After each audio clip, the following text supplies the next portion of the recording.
Good morning, students. Today we are going to start our first chapter of English Reader, Money versus Family, and this chapter is of 4th class.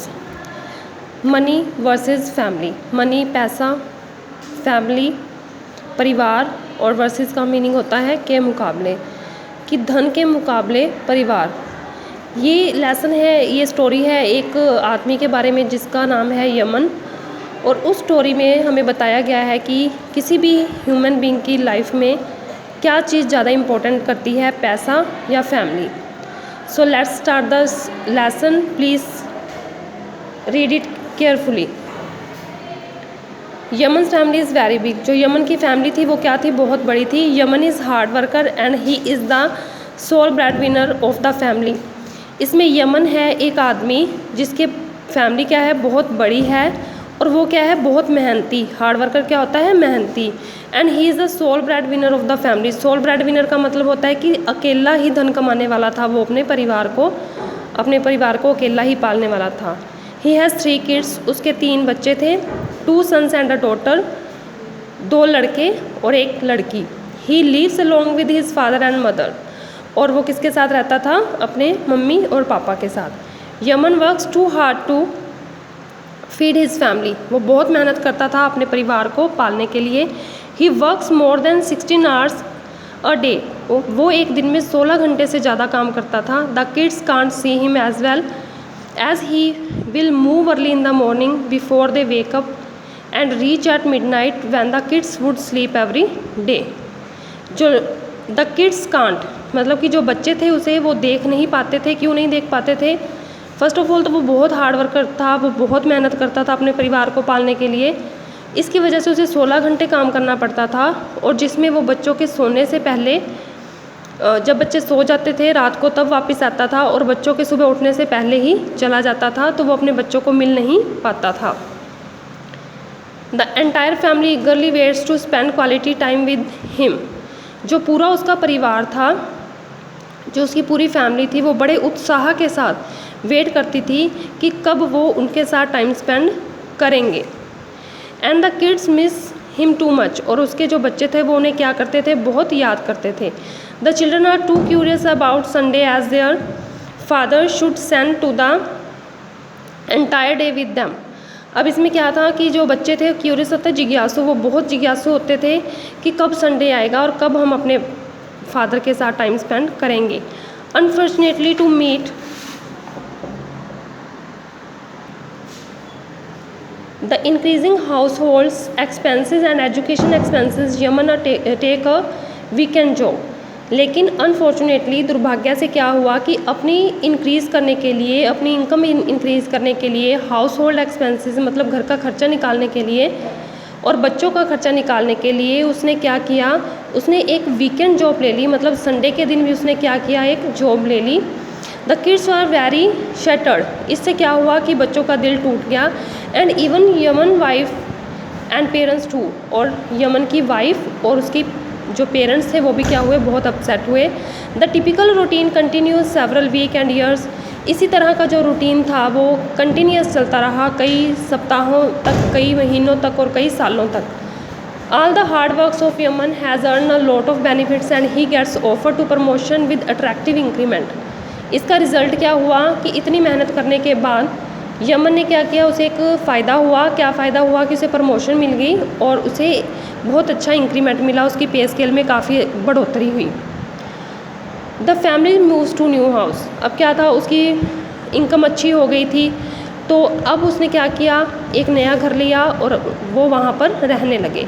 Gets better cloth, अच्छे कपड़े पहनने लगे। And Yeats healthy food, और अच्छा खाना खाने लगे। However, as usual, Yemen continues to earn money and more money। अभी भी क्या था, जो यमन था वो लगातार पैसे के चक्कर में भागता रहा और अपना काम करता रहा और अपनी जो फैमिली है उसको टाइम नहीं दे पा रहा था। One day his wife asked him. एक दिन उसकी वाइफ ने पूछा, why are you running for money. आप पैसे के पीछे क्यों भाग रहे हैं? We can be happy with what we have now. हम खुश हैं जो हमारे पास है। यमन रिप्लाइड, उसने रिप्लाई किया, I want to give the best available in the world to all of you and want to stay happy always. वो कहता, जब उसकी वाइफ ने कहा कि अब हमारे पास बहुत कुछ है, आपको इतना भागने की ज़रूरत नहीं है, तो उसने क्या कहा, उसने कहा कि चाहे हमारे पास बहुत कुछ है, लेकिन मैं अब क्या करना चाहता हूँ, दुनिया का सभी सुख सुविधाएं अपने बच्चों को देना चाहता हूँ। रमन ने ये रिप्लाई किया, आंसर दिया, जो भी इस दुनिया में सबसे अच्छी चीज़ है वो मैं अपने बच्चों को देना चाहता हूँ और उन्हें हमेशा खुश रखना चाहता हूँ। 2 years पास, 2 साल बीत गए। Yemen hardly spend any time with his family. शायद ही कोई ऐसा टाइम हो जब यमन ने अपनी फैमिली के साथ टाइम स्पेंड किया हो। The children yearn to have their father at home.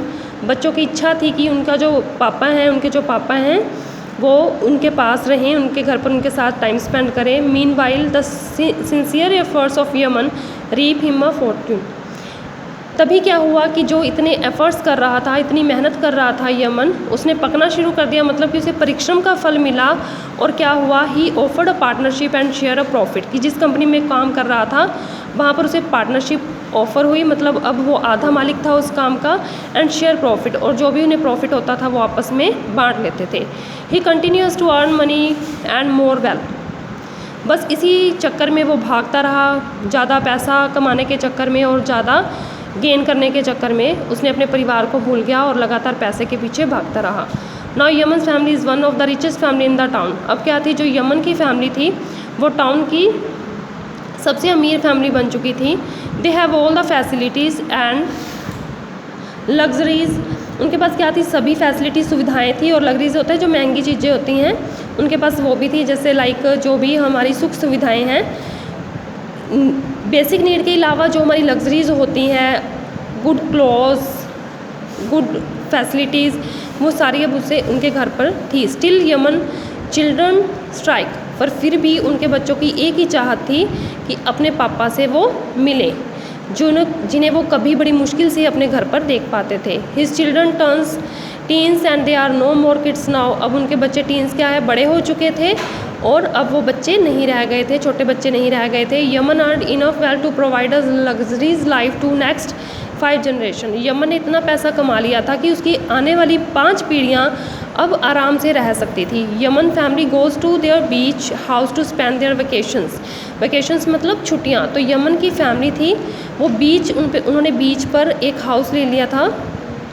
समुंदर के जो आसपास का एरिया होता है उसे बीच कहते हैं हम। तो वहाँ पर उन्होंने एक घर ले लिया और अपनी छुट्टियाँ बिताने के लिए वहाँ गए। हिज डॉटर आस्क, उसकी डॉटर ने पूछा, will you spend day at home and stay with here. क्या आप एक दिन हमारे साथ बिताएंगे और क्या आप हमारे पास यहाँ रहेंगे?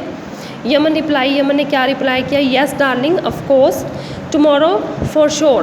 कल पक्का मैं तुम्हारे साथ रहूँगा। I will join you at lunch and be with you for next few days. वो कहता है कि आई विल जॉइन यू, मैं तुम्हें लंच पर ज्वाइन करूँगा, यानी कि मैं कल तुम्हारे साथ रहूँगा और हम इकट्ठे लंच करेंगे और अगले कुछ दिन हम क्या रहेंगे, साथ रहेंगे। I am tired to work and need refreshment. अब मुझे क्या चाहिए, मैं थक चुका हूँ काम करके और अब मुझे कुछ टाइम की ज़रूरत है जिसमें रेस्ट कर सकूँ और मैं ताजगी महसूस कर सकूँ। The entire family becomes very happy. Entire क्या होता है, पूरी। जो पूरी फैमिली थी वो क्या हो गई, बहुत खुश हो गई कि अब हमारे पापा हमारे साथ क्या करेंगे, टाइम स्पेंड करेंगे, कि यमन अब अपनी फैमिली के साथ टाइम स्पेंड करेगा। Unfortunately the next day none in the Yaman family remains alive as they have been washed out in tsunami. But दुर्भाग्यवश क्या हुआ, अगले दिन यमन की फैमिली का एक भी फैमिली मेम्बर ज़िंदा नहीं रहा, क्योंकि बीच के हाउस में क्या आ गई थी, सुनामी आ गई थी। सुनामी क्या होता है, जब समुंदर में तूफ़ान उड़ता है उसे सुनामी कहते हैं। उससे लहरें ऊंची ऊंची उठती हैं और इससे क्या होता है कि आसपास का एरिया डिस्ट्रॉय हो जाता है। तो वो वहाँ पर बह गए थे पानी में, सुनामी में। Yaman too busy even to hear the news about tsunami. Yaman इतना बिजी था कि उसने न्यूज़ नहीं सुनी सुनामी की, कि वहाँ पर सुनामी आ चुकी है, समुंदर में तूफ़ान आ चुका है और मेरी फैमिली बह चुकी है। When he tries to reach his beach house, जब उसने कोशिश की अपने बीच वाले घर पर पहुँचने की, he sees sea water everywhere and screams. उसने क्या देखा, हर जगह समुंदर का पानी ही पानी था और कोई भी उसका फैमिली मेम्बर, इवन तक कि वहाँ पर कुछ भी सेव नहीं था। सारा कुछ क्या हो चुका था, वॉश्ड आउट हो चुका था। He can't find the dead bodies of his family members, उसने यहाँ तक कि अपनी फैमिलीज़ की जो डेड बॉडीज़ थी, मृत शरीर थे, वो भी नहीं मिले। He can never have them again, अब वो उन्हें कभी भी नहीं मिल पाएगा।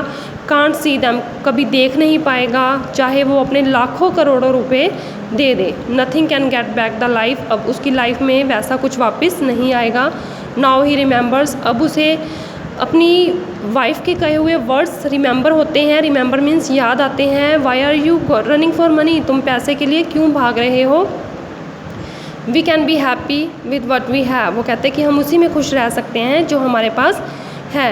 तो स्टूडेंट्स, आई होप आपको ये लेसन अच्छी तरह से समझ आया होगा। और इंसान की जो ह्यूमन बीइंग की लाइफ है उसमें मनी से ज़्यादा इम्पॉर्टेंट होती है फैमिली।